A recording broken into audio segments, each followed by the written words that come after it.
ये life divine हम ये पढ़ रहे थे।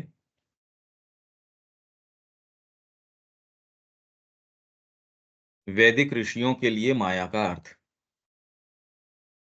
वैदिक ऋषियों के लिए माया का क्या अर्थ था?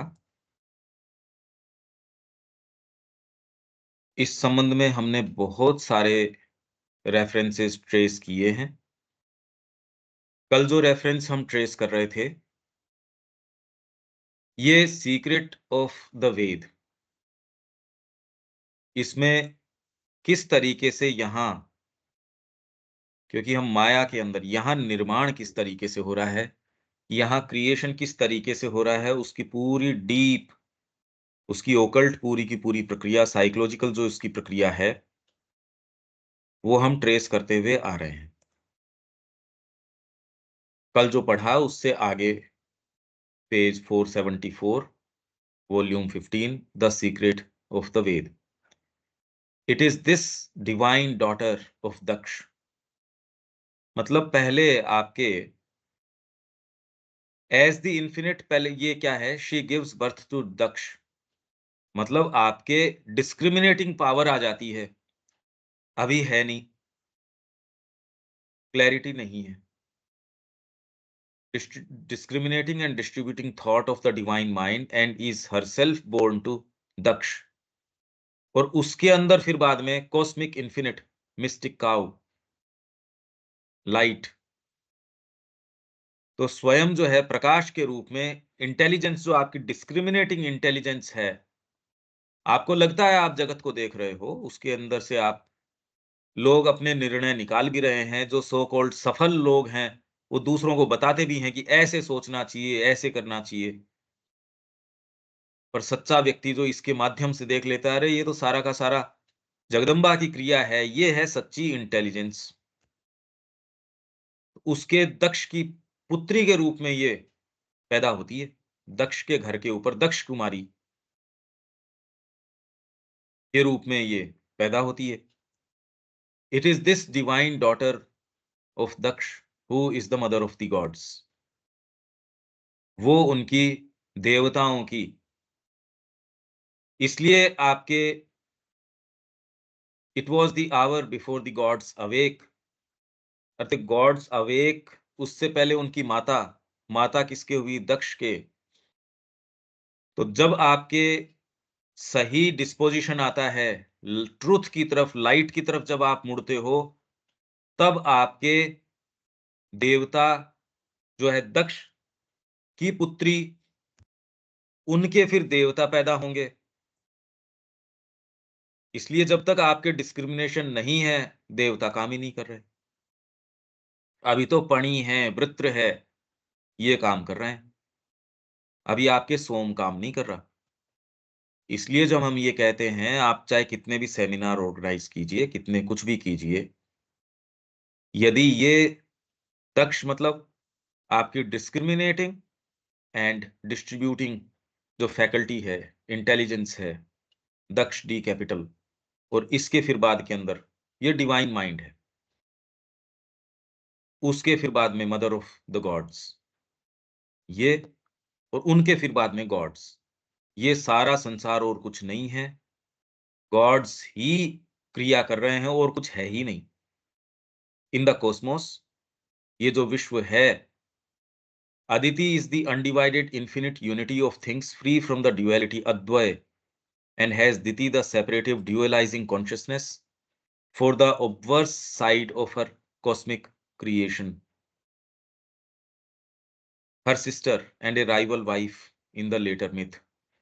ये तो बाद के अंदर हुआ, पुराणों के अंदर, कि ये सिस्टर एंड राइवल वाइफ, ये दो पत्नियां हैं, दो माताएं हैं, जो डिवाइन चाइल्ड है उसको सकल कर रही हैं। पर जो वेद के अंदर इसका रूप है,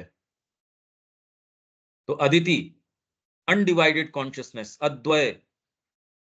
तो साधना या आध्यात्मिकता का अर्थ उस चेतना के अंदर प्रवेश करना है। ज्यो जो आप नीचे की ओर आते हो, उस समय मूवमेंट ड्युअलिटी का ठीक था,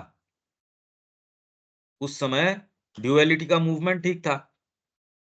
अब जब आप वापस क्रम आरोहण कर रहे हो ऊपर की ओर, अब वापस अपने मूल की ओर आपको जाना होगा।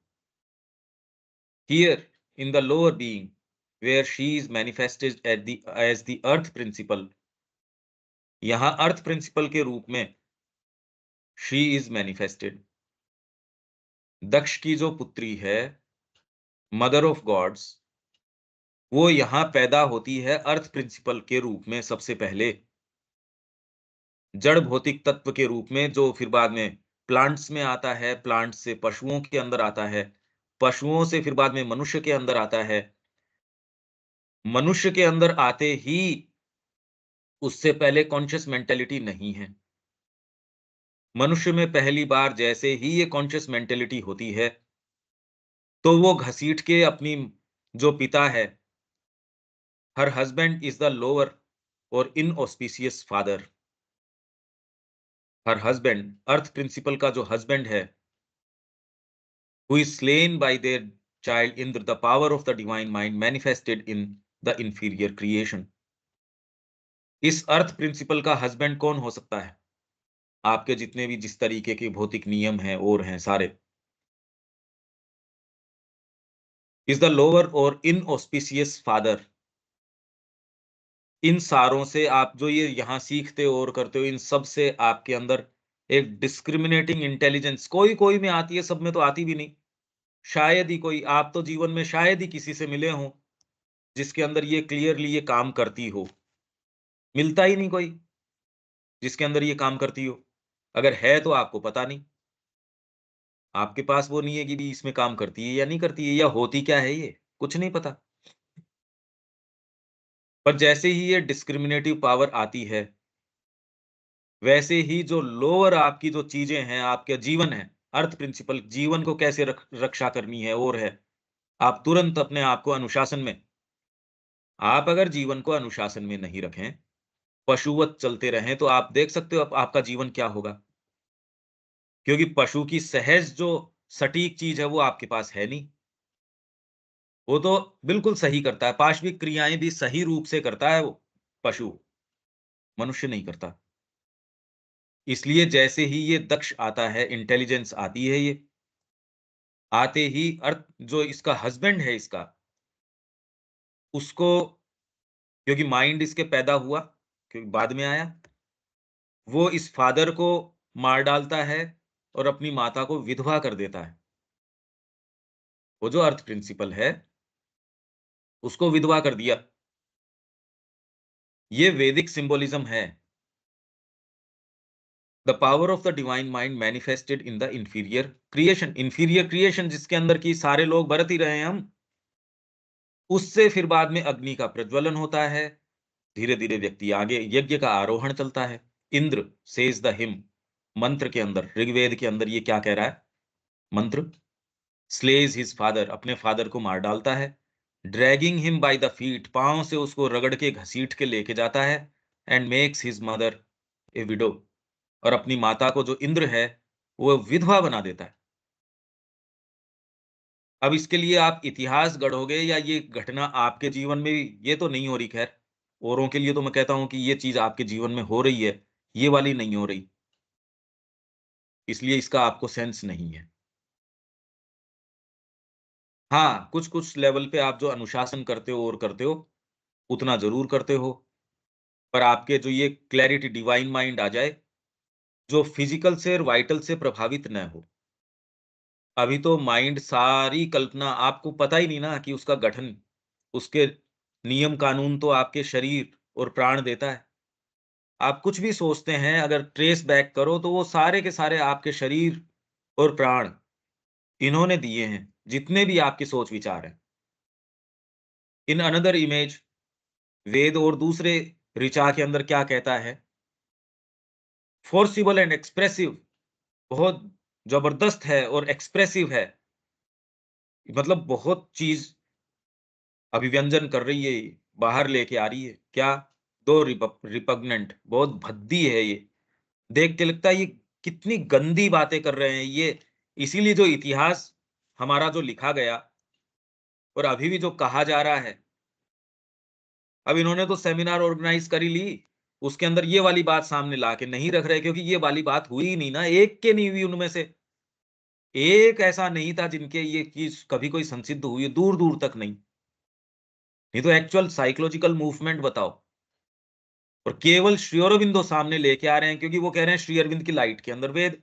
अरे तो यही वाली बात तो, कि एक उदाहरण ले लो, एक कोई चीज़ ले और डिसाइसिवली कि ये रहा, ये श्री अरबिंदो ने इस तरीके से सामने ला के रखा है, तो प्रमाण हो गया ना उसका। ज़्यादा का समय नहीं हो तो एक आप सामने लाके उसका विवेचन कर दो कि ये हमारी साइकोलॉजी में ऐसे होता है, तो प्रमाणिक हो गई वो चीज़। तो ये जो दूसरा एक इमेज है, पहली इमेज तो क्या कर दी कि इंद्र है, माता के अर्थ प्रिंसिपल है, उसके तो पहले तो उत्पन्न हुआ और फिर बाद में उसने पिता को घसीटा, घसीट के उसको मार डाला और माता को विधवा कर दिया। दूसरी इमेज क्या है? Repugnant to the decorousness of our modern taste. आधुनिक हमारी जो सुरुचि है, जो आप कहते हैं, अरे कितनी गंदी बात कही है, उसके लिए कितनी रिपग्नेंट है ये करने का काम है कोई? ये तो कोई ये कर नहीं सकते आप ये काम। तो ये क्या किया? Surya is said to be the lover of his sister dawn. अपनी बहन है, उसका ही प्रेमी है ये Surya. And the second husband of his mother Aditi. और अपनी जो माँ है अदिति, क्योंकि अदिति के पुत्र हैं सारे के सारे, चाहे वो इंद्र हो चाहे सूर्य हो, उसका दूसरा पति है ये। अब ये तो कोई बात ही नहीं हुई। तो ये इसीलिए इतना रिपग्नेंट है ये मॉडर्न डेकोरसनेस के लिए, आपका जो आज का एटिकेट्स है उसके लिए कहे ये क्या, तो इसलिए इसके ऊपर जितने चर्चा परिचर्चा ये कहे, और ये वाले सूक्त उठा के लेके आएंगे। ये देखो साहब, ये कह रहे हैं ये सूर्य जो है वो अपनी बहन का ही प्रेमी है, और माता जो है उसका दूसरा पति है। और तीसरी इमेज क्या है वेद के अंदर? भाई ये variation of the same image, Aditi is hymned. Aditi को क्या बताया गया है? Wife of the all pervading Vishnu. सर्वव्यापी व्यापी जो विष्णु है, उसकी पत्नी बताया गया है। Who is in the cosmic creation one of the sons of Aditi. Vishnu अपने आप के अंदर तो ऑल परवेडिंग है, पर कॉस्मिक क्रिएशन के अंदर एक देवता है, and the younger brother of Indra. इसलिए इसको उपेंद्र भी बोलते हैं। तो उसका जो है, उसकी वाइफ बता दिया एक के अंदर, क्या बता दिया एक के अंदर, क्या बता दिया, ये तीन इमेज बता दी। These images which seem gross and confused when we lack the key of their mystic significance become clear enough the moment that is recovered। that मतलब की, जैसे ही चाबी आपको इसकी मिलती है, और ये चाबी इस प्रवेश बिना मिलती नहीं, इसलिए पिछले 2000 वर्षों से कोई भारतीय इसको समझा नहीं। अब वहां वो सायण की बात कर रहे हैं, श्री अरविंद कह रहे हैं सायण से तो समझ सकते ही नहीं। और अगर आप सायण की बात करते हो तो वेद के संबंध में आपका जो जो जो रेवरेंस है, जो उसके प्रति आपकी भक्ति है, वो तो है, हो नहीं सकती। क्योंकि सायण तो ऐसी कोई बात ही नहीं कर रहा जो वेद को बहुत ऊंचा प्रतिष्ठित कर रहा हो। हमको पता ही नहीं सायण क्या कह रहा है। श्री अरविंद साफ साफ ये कह रहे हैं, यदि आप पढ़ना जानो तो ये कह रहे सायण ने जो कहा है उससे तो वेद के अंदर कोई रेस्पेक्ट बचता नहीं। एक बार यदि ये की रिकवर कर ली जाती है, तो ये जो इमेजेस जो इतनी भद्दी लगती हैं और कंफ्यूज लगती हैं, यार ये क्या कह रहे हो, कौन किसके साथ क्या विवाह कर रहा है, या रात दिन इसी के अंदर लंपट लोग हैं क्या ये, या इतने भयंकर रूप से पागल हैं, कोई बहन के साथ, कोई पत्नी के, किसी की पत्नी किसी का माता के साथ। अब ये कोई बातें हैं? आज के समाज को आप ऐसा बता रहे हो, अरे तुम्हारे मूल तो ये हैं, और आप भी नहीं समझते इसको। Aditi is the infinite consciousness in the Cosmos, espoused and held। Aditi जो है इन्फिनिट कॉन्शियसनेस है in the Cosmos, espoused and held by the lower creative power which works through the limited mind and body। यहाँ कैसे होता है, इसके लिए मैंने ये लिया था। हालाँकि मेरे को नहीं लगता इसका कोई दूर-दूर तक भी हमको कोई सेंस आ सकता है, पर कम से कम हम इसको कंप्लीटनेस से तो करें कि माया कैसे करती है, यहाँ क्रिएट कैसे करती है, भी हमको समझ आए। अगर इस कंसिडरेशन से करें तब तो विश्व का सारा साहित्य हटा देना चाहिए। हमारे टेस्ट्स जो हैं, वो तो बहुत थोड़े हैं। केवल हम बोलना जानते हैं, बाकी हमारे टेस्ट तो पशु से भी निम्न स्तर के हैं। खाली हम उसको बोलना और साहित्यीकरण करना हमको आता है, इसलिए हमारे जो निम्न चीज़ें हैं, उसको भी साहित्य बना देते हैं, बस। तो अदिति क्या है?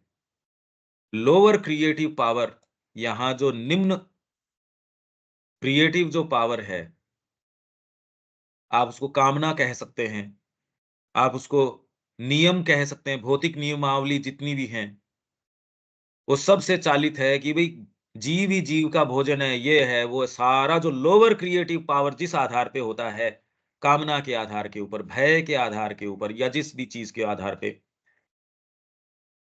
या डार्कनेस, क्योंकि नीचे से आपके आ रहा है हेल्ड, उसमें हेल्ड होती है ये। इन्फिनिट जो कॉन्शसनेस है, मनुष्य तो सबसे लास्ट में आया है। इन्फिनिट कॉन्शसनेस तो पहले ही है। वो तो पत्थर आने के तक भी बहुत डेवलप हो चुकी। नेसेंस के अंदर तो रिक्तता की भी संभावना नहीं है। नेसेंस से फिर आपके धीरे-धीरे, धीरे-धीरे इनकॉन्शिएंट, फिर बाद में सबकॉन्शिएंट, फिर आपके मैटर आता है। मैटर में तो बहुत बड़ा विकास हो गया। फिर आपके उसके लॉज़ हैं, फिर वाइटल आती है, वाइटल की अपने डायनामिज़्म है, उसके डायनामिक नेचर है। एक-दूसरे का भक्षण करना है, अपने आप को जीवित रखना है, उस आधार के ऊपर लोअर क्रिएटिव पावर है। ये सब उसको इन्फिनिट कॉन्शसनेस को अपने अंदर ये धारण रखती है ये सारी चीज़। तो जो अदिति है, held by the lower creative power, क्योंकि हम धारण की और की इन सब की बात कर रहे थे। एंड एस्पाउस्ड, ये उसकी स्पाउस है, उसकी पत्नी है, एस्पाउस्ड, क्योंकि ये खोल रहे हैं। इंद्र जब पैदा होता है तो कौन से पिता को मार डालता है? ये जो लोअर क्रिएटिव पावर है, जो अभी हमारा पिता बन के बैठा है, which works through the limited mind and body. जो क्रिएटिव पावर शुरू में है आपके छोटा-सा लिमिटेड माइंड और बॉडी, ये सारी की सारी चीज़, ये सब टोटल इसमें हेल्ड है, इसमें बद्ध है या धारण रखी हुई है, और इसकी स्त्री बनी हुई है, पत्नी बनी हुई है, और ये संसार जो है, ये इसका पति बन के बैठा है। तो थॉट एंड एफोरिज्म के अंदर, थॉट्स एंड एफोरिज्म में भी है, यहाँ करने का काम आत्मा क्या है? वो तो एडल्टरी विद द डिवाइन, व्यभिचार करती है भगवान के साथ। पति तो है संसार, मन लगा बैठती है भगवान से। आत्मा जो है, वो भगवान से मन लगा बैठती है। वो तो सारा व्यापार यही है। तो limited mind and body, but delivered from this subjection by the force of the divine or illumined mind born of her in the mentality of man. Delivered from this subjection, mind और body के subjection से जैसी mentality आती है, आते ही life divine शुरू किससे करती है? अपने इल्यूमिन थॉट के अंदर, प्रबुद्ध विचारों के अंदर मनुष्य जाति ने पहले दिन से क्या सोचा है? Light, God, freedom, light, immortality. तो लोअर जो चीज है उसको तुरंत तत्क्षण उसको प्रश्न में ली आती है। तो मतलब जो पिता था, उसको स्ले कर देती है, कर देता है ये इंद्र, और माता जो है, उससे विवाह कर लेता है या उसको विधवा बना देता है। It is this Indra who makes Surya the light of the truth rise in heaven. ये जो इंद्र है, आपका जो प्रकाश है, अगर ये आप अपनाते हो, जो कि बातें कितनी भी कर लो हो नहीं रहा, and dispel the darknesses and falsehoods and limited vision of the separative mentality, ये आपके अंदर ये जो नया, ये सेंट्रल ट्रूथ ऑफ वेद है। ये आपके अंदर सरस्वती की कृपा से एक इंस्पिरेशन आती है। सत्य के प्रति आपका खुलाव होता है। सत्य बोलने से थोड़ी खुलाव होता है कोई। वो तो मूवमेंट है, एक अलग मूवमेंट है। ये करते ही सारे को रिस्ट्रक्चर कर देगा, क्रमबद्ध जो हमने कहा ऑर्डर, रीऑर्डर कर देगा पूरी चीज को। इस तरीके से ये अराइज होगा, ऊपर उठेगा। इंद्र क्या करता है? सूर्य को, light of the truth rise in heaven, ऊपर देव, हेवन, देव या स्वर, ऊपर की ओर उठाता है। और भौतिक तरीके से इसको क्या कहेंगे कि सूर्य उदय हुआ, नीचे से उठता नजर आता है, अब धीरे धीरे धीरे धीरे उसको ऊपर उठाया। राइज इन हेवन, हेवन मतलब आकाश, ये भी कह सकते हो। And dispel the darknesses and falsehoods and limited vision of the separative mentality. Vishnu is the vaster all pervading, दूसरा ये, क्योंकि ये तीन इन्होंने रूपक लिए। Vishnu is the vaster all pervading existence which then takes possession of our liberated and unified consciousness, but he is born in us only after Indra has made his puissant and luminous appearance. जब इंद्र आपके अंदर, हम जो सुबह सुबह ये काम कर रहे हैं, इसी क्लैरिटी को आपके अंदर प्रतिष्ठित करने का प्रयास कर रहे हैं। पर अभी तक मेरे को कोई भी पॉजिटिव साइंस नजर आए नहीं, ये कहने में मेरे को चूकना नहीं चाहिए कि ऐसी कोई शुरुआत भी हो, कि डिसाइसिव कुछ हो, ऐसा कोई भी नजर नहीं आया। इससे ज्यादा तो जो और पंथ के लोग हैं, वो और ज्यादा सीरियस होते हैं। तो इंद्र जो है, उसकी क्रिया पहले हो जाती है, उसके बाद के अंदर Vishnu is the all vaster all pervading existence which then takes possession of our liberated and unified consciousness, but he is born in us only.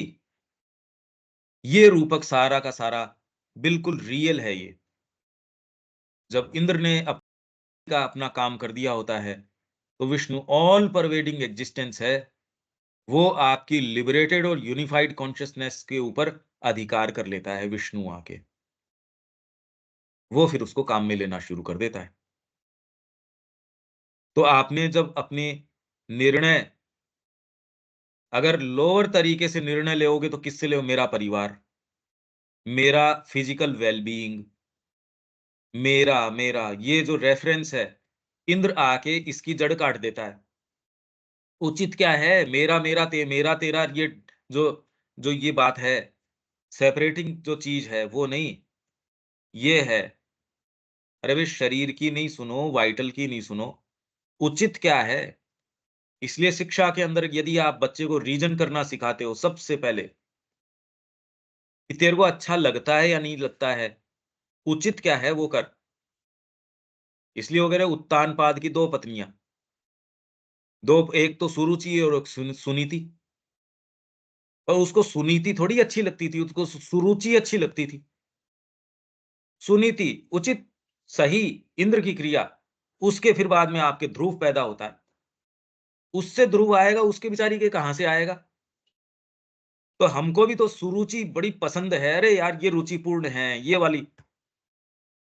और यदि आपने जीवन में सुनीति, उचित क्या है, माँ के लिए ये है, या जीवन उचित कौन सा होना चाहिए, कामना का जीवन होना चाहिए या धर्म से चालित जीवन होना चाहिए? तो इसलिए जब इंद्र ने अपना काम कर लिया होता है, इंद्र से पहले तो कैसे होगा जब उचित अनुचित ही नहीं है? दूसरे देवताओं के लिए तो स्थान ही नहीं है काम करने का। दूसरे देवता जैसे ही राइज करेंगे, वो आपकी अर्थ बाउंड जो क्रिया है उसको काट डालेंगे।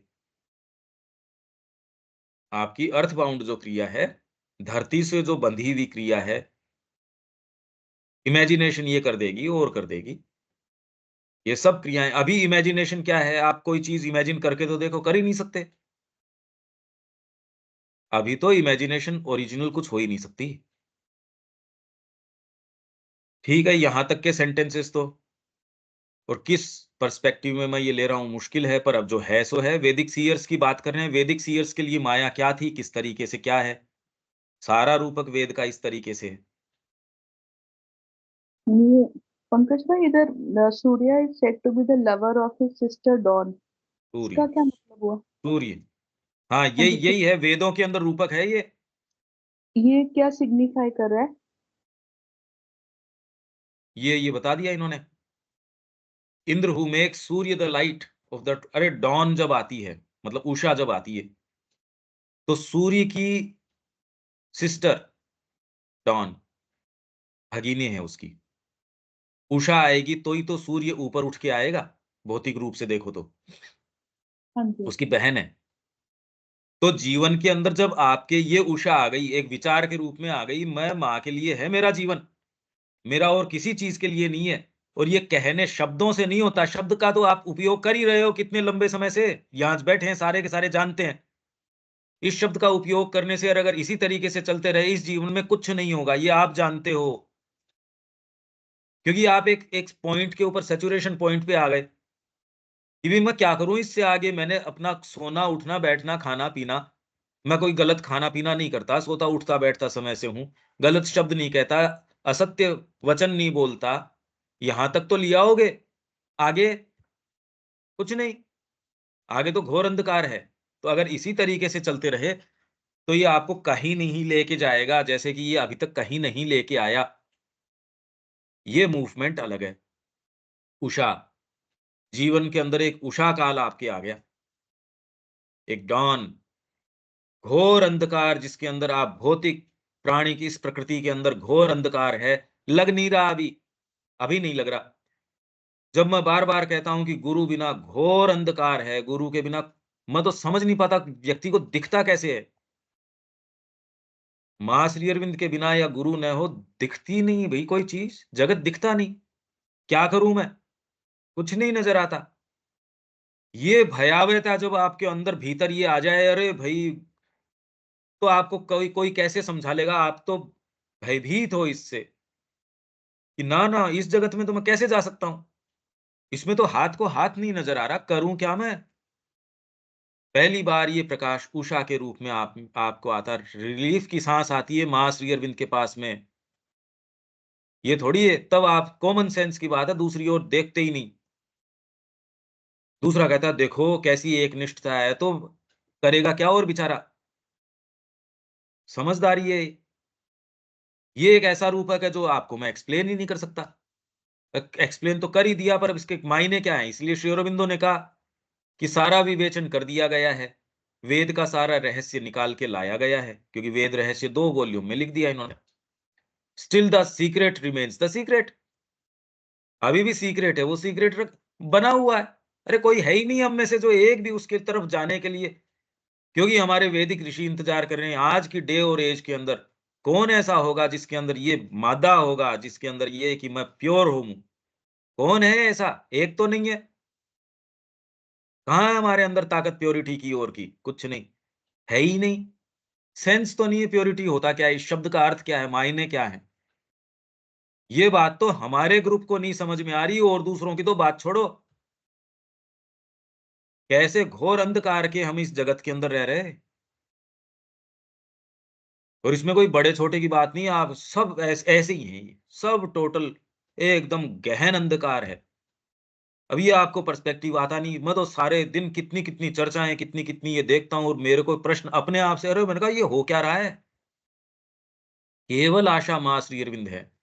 आप कह सकते हो आप प्रेजुडिस्ट हो, हमको तो ऐसे ही नजर आता है। एकमात्र भुवन भास्कर ये हैं, उसके अलावा तो, और हमारे तो गुरु हैं, अगर आपको उसके अलावा संसार नजर आता है तो अभी भ्रमित हो। ये तो नहीं तो आपके भीतर से कंपकपी उड़ जाएगी, ओहो उनके बिना तो एग्जिस्टेंस को कंसीव ही नहीं कर सकते। अभी तो कर रहे हैं, कर रहे हैं क्या, सफलता आप दिखा रहे हो कि ये हो जाएगा तो जीवन में ये सफलता है, फिर धीरे से ये कहते हो नहीं नहीं हम कर रहे हैं तैयारी इसकी, क्योंकि अभी गले उतर रही है उसकी अफीम जगत की, बढ़िया लग रही है, क्या करें उसका। ये डॉन जब जीवन में आती है, वो धीरे धीरे धीरे धीरे सूर्य उदय हो जाएगा, डॉन आएगी तो सूर्य उदय होगा ही। कैसी भी रात्रि हो, यदि उषा आ गई तो सूर्य ऊपर आ जाएगा। इंद्र आता है, वो make Surya the light of the truth rise in heaven and dispel the darkness.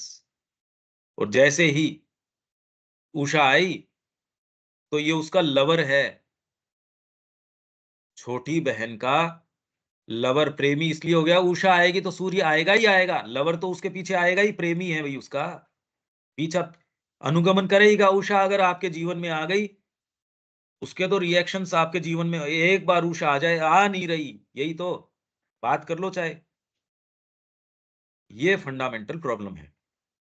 जगत का निर्माण इस तरीके भौतिक तत्वों से निर्माण नहीं हो रहा इसका। Vishnu is the vaster, all-pervading existence which then takes possession of our liberated and unified consciousness, but he is born in us only after Indra has made his puissant and luminous appearance. उसने जब अपनी luminous appearance कर दी होगी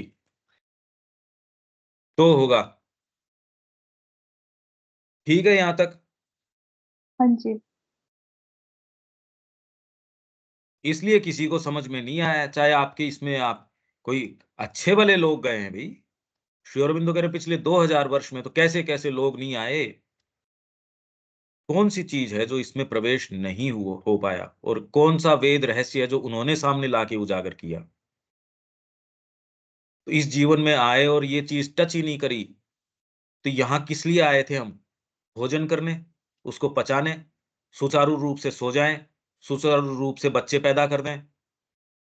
अरे इसलिए आए थे हम यहाँ? सोचो तो सही, मतलब ये उद्देश्य है क्या हमारा?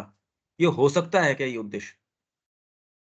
और कोई ये बात कहो तो ऐसे लगता है ये कि ये तो गड़बड़ आदमी है, ये तो हमारा दुश्मन है, विरोधी है। This truth is the light, the body of Surya. It is described as the true, the right, the vast. इसको वेद के अंदर सत्यम ऋतम बृहत, ये जो है ना,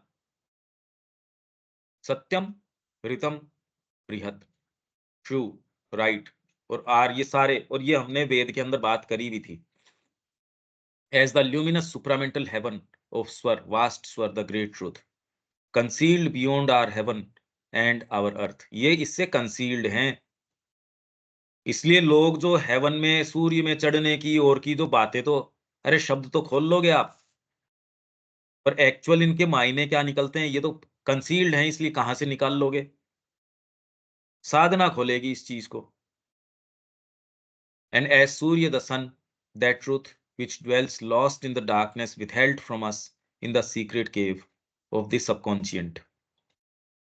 ये यहाँ विदहेल्ड होता है, उसमें धारण, जो ये कह रहे हैं धारण रखती है अपने अंदर सारी चीज, यहाँ इस तरीके से क्रिएशन हो रहा है। This hidden truth is the vast because it dwells free and manifest only on the supramental plane where existence, will, knowledge, joy move in a rapturous and boundless infinity and are not limited and hedged as in this many-walled existence of the mind, life and body.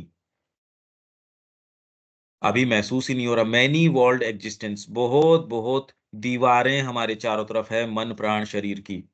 मां श्री अरविंद को पढ़ने के बाद लोग बोलते हैं, इन शब्दों का दुरुपयोग भी करते हैं, हम देखते हैं रात दिन, सेंस है ही नहीं। अगर उनको वॉल नजर आती, बॉडी माइंड लाइफ, तो कुछ तो करते हैं उस दीवार के लिए। वो तो उसी के अंदर अगर कोई गलती से ब्रीच भी हो जाती है उस दीवार में, कहीं कोई दरार भी आ जाती है, वो तो उस दरार को भरने का काम करते हैं। अरे फटाफट इस दीवार को भरो, प्रश्न थोड़ी कर रहे हो जीवन पे। That is the wideness of the higher being to which we have to ascend, breaking beyond the two enclosing firmaments of the mental and physical. It is described as a divine existence, free and large in its unbounded range. It is a wideness where there is no obstacle, nor any siege of limitation. It is the fear-free pasture of the luminous herds of the sun. It is the seat and house of the truth. वहां बैठता है सत्य। The own home, स्वे दमे, इसके अंदर वेद के अंदर क्या कहते हैं इसको, ओन होम को? स्वे दमे। तो अग्नि मीड़े, इसको स्वे दमे, ओन होम। जाना चाहते हो या नहीं जाना चाहते, ये अपने आप से प्रश्न करो। फियर फ्री, अभी तो फियरफुल क्रीचर्स हैं हम, और वो है own home of gods. No possibility of any wound to the large and equal bliss of it. और इसको वूंड, इसको असृदह, इसको बोलते हैं ये नुकसान नहीं पहुंचाती ये देवता।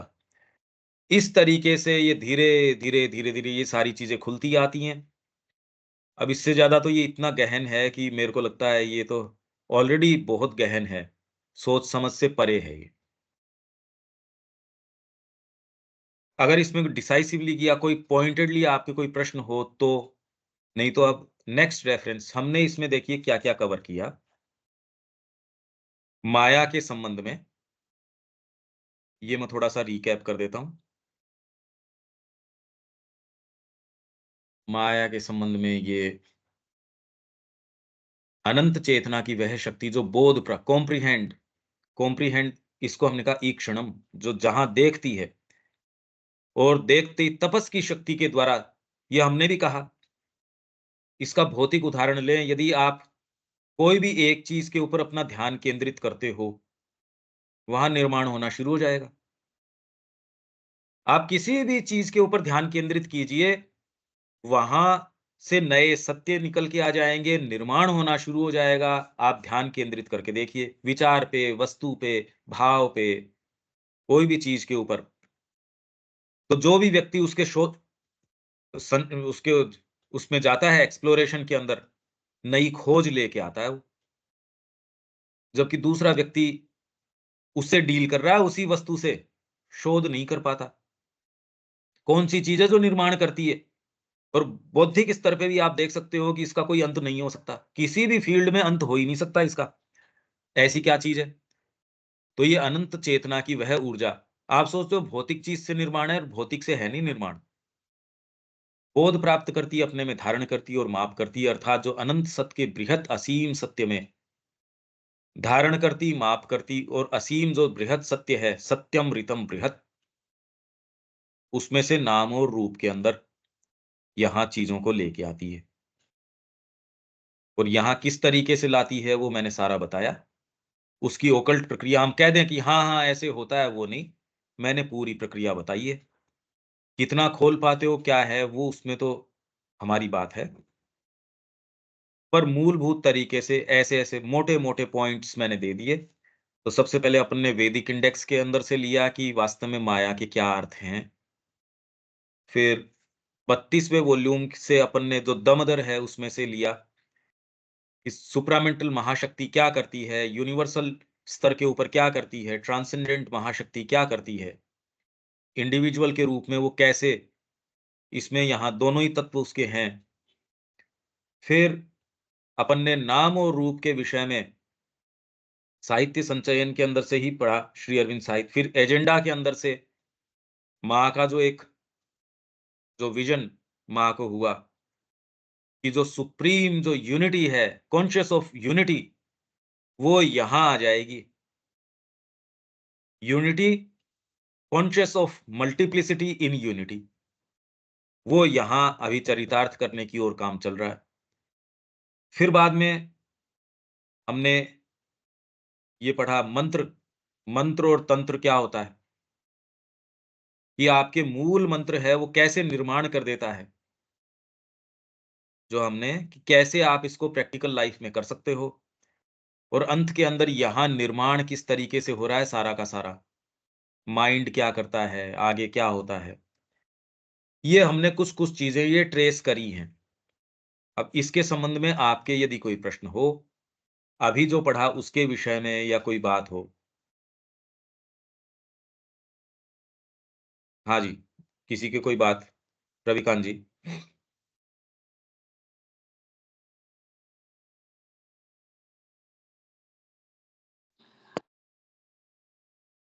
नहीं, कोई बात नहीं है, सब समझ में आया है। आपने समझाया है। अच्छी तरह से समझ में आया है। हुँ। देविका जी। नहीं, पंकज भाई प्रश्न नहीं है कोई। ये पूरी प्रक्रिया है ये, और ये ओकल्ट प्रक्रिया है, साइकोलॉजिकल प्रक्रिया है। ये प्रक्रिया जीवन में घटित हो तो आपके लिए साहित्य नहीं, फिर ये जीवंत वर्णन बन जाएगा। श्री अरबिंदो जो कह रहे हैं, कोई साहित्य नहीं है, जीवंत वर्णन है। इसलिए उनका जो वेद है, उसको समझना ऑटोमेटिकली समझ में आने लगेगा। समझ में आने का मतलब अलग से अब कोई साधना करने की आवश्यकता नहीं है। बिना साधना वो समझ में आएगा ही नहीं। फिर जैसे हमने कहा कि जो डॉन, उषा है, अब वो जीवन में कैसे आई? कैसे हुआ ये? वो आए, उसके पीछे-पीछे ये सूर्य आए। ये कुछ ऐसी चीज़ें हैं। ये जब तक अनुभव नहीं हो इसका आगे तो बात करने से कोई मतलब नहीं है। अनिल जी कोई बात है इसमें? हाँ पंकज जी, ये अब इसमें जो सिंबल जो लिए गए हैं शायद इससे जो है कंफ्यूजन, क्योंकि अपन डायरेक्ट उसका अर्थ निकालते हैं तो इसलिए वो समझ में नहीं आता है। बाकी जिस तरह से श्री अरविंद ने इसको जो एक्सप्लेन किया है वो तो बहुत ही गूढ़ चीज है, मतलब गजब। वो ही किया है और श्री अरविंद ने कहा मैंने बिल्कुल। अर्थ भी प्रदान किया। श्री तो भाई अरविंद ने इनका confusion है 3-4 हज़ार का किया है। बिल्कुल। बाकी तो ऋग्वेद में 10,000 हैं। वो ये कह रहे हैं भी कोई आगे आए और बाकी का भी कर दे। अब कौन कर दे बाकी का? श्री अरबिंदो ने तो भाषा विज्ञान के ऊपर 14 नंबर का वॉल्यूम जो है पूरा भाषा विज्ञान के ऊपर है। कार्य तो देखिए इनका और हमारे मुद्दे देखिए कैसे लिमिटेड। एक-एक वॉल्यूम अपने आप के अंदर एक नया जगत है। कई जगतों को खोलता है इनका एक-एक वॉल्यूम। बहुत ही भारतीय संस्कृति का जो वॉल्यूम है अपने आप में कोई क्या है, पूरे जगत को समाहित करता है। मतलब फ्यूचर पोएट्री वो जहां तक जाते हैं, मतलब वो आप अपने तो कहीं कल्पना में आ भी नहीं सकता वो क्या अर्थ निकाल रहे हैं इसका, मतलब बहुत ही बहुत मुश्किल चीज है, सही बात। क्या गजब की चीज है, मतलब एक-एक मतलब अब वॉल्यूम तो देखो ना आप, तो कम से कम इस जीवन काल में एक बार पढ़ जाओ इसको। सही बात। और इनको कहीं न कहीं तो अनुभव करने की तो सोचो यार ये ऐसे आए। अरे आपने आपकी ड्यूटी तो जो थी वो कर ली, अब इतना क्या इसमें ये जो बातें कह रहे हैं कम से कम इसका रस तो कि फर्स्ट हैंड आपको रस आए। खाली फलों का ये रस होता है इसमें, ये गुण होता है, ये पुस्तकें ही पढ़ते रहेंगे क्या हम? फर्स्ट अब हैंड तो आना ही चाहिए कि ये ऐसे उषा आती है, ऐसे ये है, ये पूरा प्रोसेस वर्किंग जो है वो किस तरह से हो रहा है सारे संसार में, वो एक्सप्लेनेशन गजब है, बहुत ही साफ-साफ है ये तो, बिल्कुल। एकदम साफ है। अब आगे चलते हैं अपन, मन और उसका नियत कार्य। इंग्लिश में इसका क्या title? Mind and it's mission. Mind and it's mission. ये क्या है? मन हमारी चेतना का केवल एक शुरुआती प्रिपरेटरी रूप है। माइंड अगर प्रॉपर कहें तो भी मन विश्लेषण और समन्वय का यंत्र है, मूलभूत ज्ञान का नहीं। आप सारे निर्णय इससे ले रहे हो, पद्धतियां बना रहे हो और यदि उसके अंदर आपकी कामनाएं, इच्छाएं ये अगर प्रवेश कर जाएं तब तो कहना क्या? मन और उसमें यदि वो इंद्र नहीं बना, तब तक तो यही इंद्र का मतलब ही यही है कि जिसमें ये लोअर चीजें न हो। तो मन है वो विश्लेषण और समन्वय का यंत्र है। मतलब बेसिकली खाली एक यंत्र है। उस यंत्र को आपको यंत्र आपके रसोई में एक मिक्सी है सपोज़, वो अपने आप ही थोड़ी पीसना शुरू कर देगी। वो निर्णय करेगी कि आपको कौन-सी चटनी खानी है, आपको कौन-सा क्या करना है या कौन से को ग्राइंड करना है। अगर वो निर्णय लेने लगे तो बहुत भारी बात बन जाए। आप ये इस बात को एक बार समझो कि वो इंडिपेंडेंटली अगर ये काम करना शुरू कर दे, ये तो भयंकर चीज़ हो गई। तो मन विश्लेषण और समन्वय करने का यंत्र है, मूलभूत ज्ञान का नहीं। अभी क्रिया चल रही है उल्टी। यही बात योगिक साधन के अंदर थी कि ये हमने पढ़ा भी था कि संकल्प है, संकल्प को इनको काम में लेना चाहिए। बुद्धि बताए इंद्रियों को कि ये देखना है, अभी उल्टी प्रक्रिया है। इंद्रियाँ बुद्धि को बता रही है कि ये होना चाहिए। विश्लेषण और समन्वय का यंत्र है, मूलभूत ज्ञान का नहीं। ज्ञान होता ही नहीं इससे, मूलभूत ज्ञान का यंत्र है ही नहीं। और हम सीरियसली इसके ऊपर पद्धतियाँ बना रहे हैं, निर्णय ले रहे हैं। और ये कि जगत आगे इस तरीके से चलेगा, मनुष्य जाति ऐसे चलेगी, विज्ञान ये चलेगा, वो चलेगा। ये तो यंत्र ही नहीं है इस चीज़ का। आप इसकी गंभीरता तो समझो। जिसकी ये शिक्षा करने का प्रयास कर रहे हैं, जिसके लिए सारा इतना प्रयास कर रहे हैं, वो तो उसका यंत्र ही नहीं है। उसका काम ही नहीं है। यही हमने पढ़ा था कि कंफ्यूजन हो जाता है। आपके जो इंस्ट्रूमेंट्स हैं, कौन सा किस चीज के लिए है, वो कंफ्यूजन हो जाता है। उसका कार्य अपने आप में निहित अज्ञात वस्तु से अस्पष्ट रूप में कुछ काट लेना और उसके इस परिमापन या उसके परिसीमित रूप को समग्र कहना और फिर पुनः समग्र का विश्लेषण उसके अलग अलग भागों में करना, जिन्हें वह पृथक मानसिक वस्तुएं समझता है। हम इस पे रुक जाते हैं।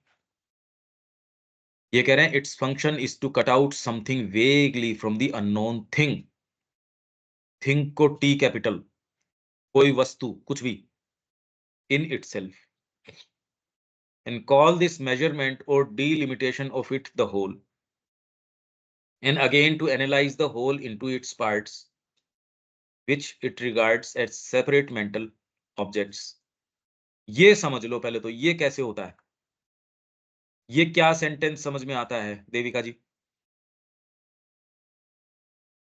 ऊपर का मेरे तो को ठीक है क्या कि ये एनालिसिस और हाँ सिंथेसिस का इंस्ट्रूमेंट है, एसेंशियल नॉलेज का इंस्ट्रूमेंट तो है नहीं ये। तो इसके क्या अर्थ निकलते हैं, वो तो फिर बहुत गंभीर अर्थ निकल गए। आपके जितने भी ये कितने पोथियां लिखी जा रही हैं, जितने आपको ये सब्जेक्ट्स है, ये है, वो है, वो तो फिर सारी बेकार हो गई है।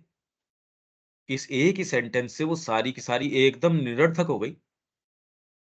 इसका फंक्शन ये है, तो ये क्या है, इसको एक्सप्लेन कर दो अपने, तो बस ये अगर कर लें तो बहुत है। हाँ, तो फंक्शन वो है कि जो माइंड है वो हर चीज को खंड खंड करके देखता है, इन पार्ट्स देखता है, वो इन टोटलिटी नहीं देखता। इसका ये मतलब है क्योंकि यानी इट्स क्या पर फंक्शन। कैसे, ये तो कह ही रहे हैं, ठीक है, पर कैसे?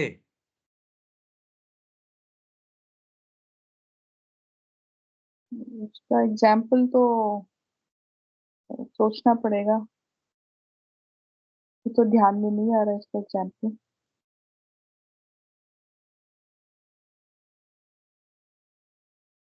कि वो something vaguely from the unknown thing in itself, and call this measurement or delimitation of it the whole, and again to analyze the whole into its parts, which it regards as separate mental objects. वो उनको अलग अलग mental objects के रूप में, अब ये कैसे, तो पहले तो वो एक कोई चीज काट लेता है, कोई भी चीज के विषय में बस उसने काट ली कोई चीज जो उसके लिए अज्ञात है,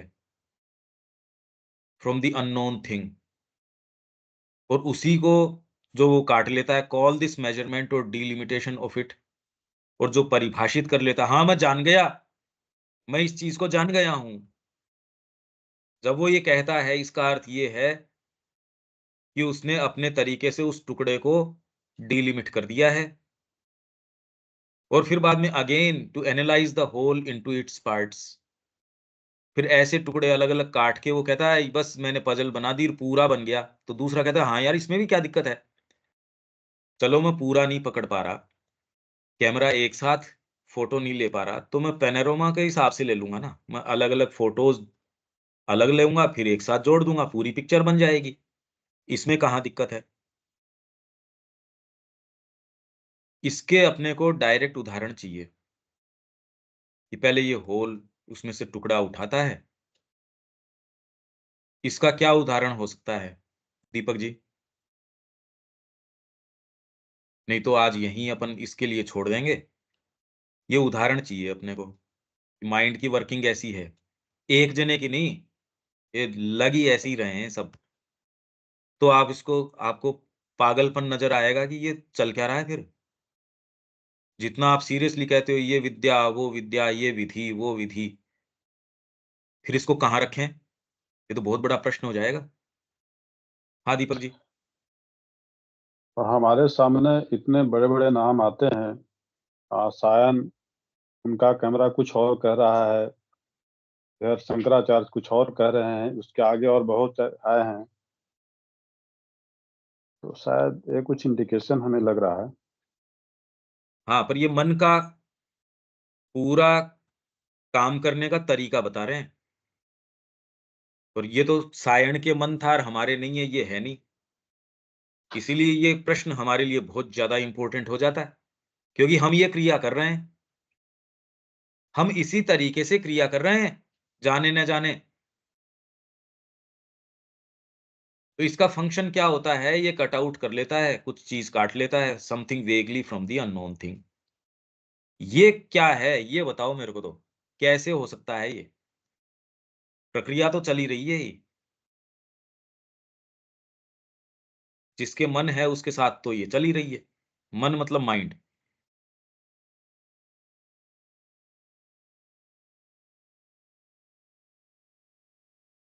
इसका कोई उदाहरण अनिल जी, कोई उदाहरण है क्या इसका?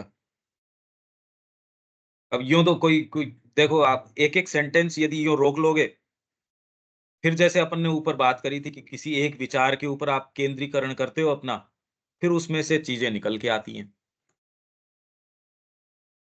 इसमें भी यही बात है। पर अभी कुछ क्लियर मतलब वो एग्जांपल एकदम क्लिक नहीं हो रहा क्या? पर ये मन का कार्य करने का तरीका बता रहे हैं। हाँ, तरीका तो बिल्कुल सही है, लेकिन नहीं, अभी एग्जैक्ट इसका एग्जांपल अपने सर को जो आज उदाहरण चाहिए है। जो हम डिस्कशन कर रहे हैं मन के द्वारा ही तो कर रहे हैं। अभी हम उच्चतर वो तो खंड-खंड करके तो बातें कर रहे हैं, ये भी तो एक उदाहरण नहीं है। हम जो आज बात कर रहे हैं या रोज़ हमारी क्लास चल रही है, हम मल के लेवल पर डिस्कशन कर रहे हैं जाके, मगर ज्ञान तो अलग आएगा ना। वो मन तो एक एक सीढ़ी है। सबसे आखिरी वाला शब्द देखिए ना कि मन एक मार्ग है जिसका अल्टीमेट गोल नहीं है। तो मन ही के द्वारा तो हम डिस्कशन करके और सारी एनालिसिस करके वहां तक पहुंचते हैं। सारे उदाहरण ही दिन भर के उदाहरण यही है कि भगवान ऐसा है, वो ऐसा है, वो ऐसा है, हम ऐसा करेंगे, ध्यान करेंगे तो ऐसा हो जाएगा, ये होगा। ये मन ही तो हमारा लगाता रहता है और वो हमें बताता है। अल्टीमेट हमें वो एक रास्ता है, ना कि ये फाइनल डेस्टिनेशन है। नहीं, ये नहीं, बड़े इसमें आसान इसमें कन्फ्यूज़ हो गया। देखो, एक बार आपने जो उदाहरण दिया उसको उसको खोलता हूँ मैं, इस बात को नहीं खोलूँगा मैं। मन क्या कर रहा है उसको नहीं खोलूँगा। वो प्रश्न आप लोगों के लिए कल उठते ही अपन ये यही प्रश्न करेंगे कि आप लोगों को ये, पर इसमें कहा कि मन जो है विश्लेषण का और समन्वय का यंत्र है, उसी रूप से काम में ले रहे हैं अपन। यहाँ हम मन के द्वारा नहीं कर रहे, मन के द्वारा करते तो माइंड आपके पास है ही। वो सर्टेन एक एसेंशियल नॉलेज है, इंट्यूशन के आधार के ऊपर आती है। मन को काम में लेके वो विश्लेषण ज़रूर कर रही है। ये उदाहरण अदरवाइज़ मैं गूँथता कैसे, मन ने मेरे को बता दिया सपोज़, उसने भाषा दे दी और चीज़ तो दे दी, पर जिस निष्कर्ष के ऊपर या जिस चीज़ के ऊपर आ रहे हैं वो मन का नहीं है ना।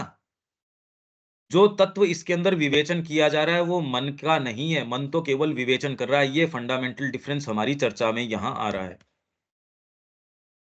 उदाहरण उसके जगह-जगह रेफरेंसेस से और उसको भी हम सेंटेंसेस को कैसे डील कर रहे हैं, लिटरली भी आप उसको करो तो वैसे डील नहीं कर सकते। तो ये तो हम कर रहे हैं, पर आप कह रहे हो हम मन से इसको काट रहे हैं, हम तो नहीं काट रहे उस तरीके से। सामान्यतः मन को कुछ सेंस ही नहीं है कि पूर्ण सत्य क्या है और वो क्या करता है, उसको किस तरीके से लेता है और वो टुकड़ों में तोड़ देता है और उसका कुछ भी सेंस नहीं निकलता। आज तक की जितनी भी पद्धतियाँ हैं, उनका यही बात है। तो क्यों यदि आप माइंड के ऊपर आधारित भी कोई पद्धति लेके चलते हो, नई विचारधारा आपने कहा ये नई पद्धति है, तो भी वो ज़ीरो के ऊपर आएगी। अल्टीमेटली आएगी वो शून्य के ऊपर, मतलब वो कुछ नहीं होगा उसका। ये इसको आपको सोचना पड़ेगा कि मन से कितनी नई-नई पद्धतियाँ, विचारधाराएँ ये वो जब उठती है तो लगता है अरे ये इसने सब प्रश्न आज जो मनुष्य जाति की समस्याएँ हैं उसका उत्तर दे दिया। तो हम जो कर रहे हैं वो एक्चुअल में केवल इंस्ट्रूमेंट के रूप में काम में ले रहे हैं। एक डीपर इंट्यूशन है जो हमको अदरवाइज़ तो ये विवेचन कर नहीं सकते थे। ये तो आप भी महसूस कर रहे हो। तो मन जो है हमको निष्कर्षों के ऊपर नहीं, हम जो विवेचन कर रहे हैं वो तो बहुत ड्राई हो जाता। जैसा कि मैंने आपसे वो सेंटेंस खुलवाए थे माया के, इन्होंने प्रयास किया था उनमें, और जो माया है ये तो आपने, क्यों देविका जी, ये तो आपने ये दोनों का अंतर देख ही सकते हो आप कि अगर माइंड से अप्रोच करते हो तो उसका कुछ अर्थ नहीं समझ में आता। हाँ जी। अगर माइंड से अप्रोच करते हो तो बिल्कुल मीनिंगलेस सी बात है, ड्राई है। अगर विवेचन करते भी हो, जो कि मैंने कहा, मैंने कहा देख लो, और ये जो विवेचन है ये माइंड से तो हो नहीं रहा। ये तो आप देख, जो सुबह अपन ने किया वो माइंड से थोड़ी हो रहा है, वो तो एसेंशियल कोई चीज है। शब्दों को कैसे रखना है, और वो भी अगर आपकी तैयारी इस तरीके की है, इंट्यूशन आपको काम में लेती है। उन सत्यों तक जो जो हम पहुंच रहे हैं वो तो है हमारे, तो अपने हैं नहीं, ये तो श्री अरबिंदो के हैं। तो ये तो एसेंशियल मूलभूत सत्य हैं। तो इसलिए प्रश्न वहीं का वहीं रह जाता है। मन अगर उससे अप्रोच करते हो तो वो खंड खंड कैसे लेता है, पहले तो उसको अज्ञात कोई चीज है उसमें से टुकड़ा तोड़ लेगा वो। इसका उदाहरण चाहिए अपने को, ये अपन कल लेंगे। ठीक है देविका जी? हाँ जी। इसके सीधे सीधे उदाहरण चाहिए अपने को। अनिल जी, उदाहरण चाहिए अपने को स्ट्रिक्टली इसके। तो आप इसके ऊपर पूरे दिन गहनता से माँ श्री अरविंद का लिटरेचर देख लीजिए कि कहाँ कैसे मन के ऊपर अपना इंडेक्स देख लीजिए कि उसमें क्या क्या कैसे कैसे काम करता है, वो देख लीजिए। ठीक। तो यहाँ विराम देते हैं, कल मिलते हैं। जय श्री माँ। जय श्री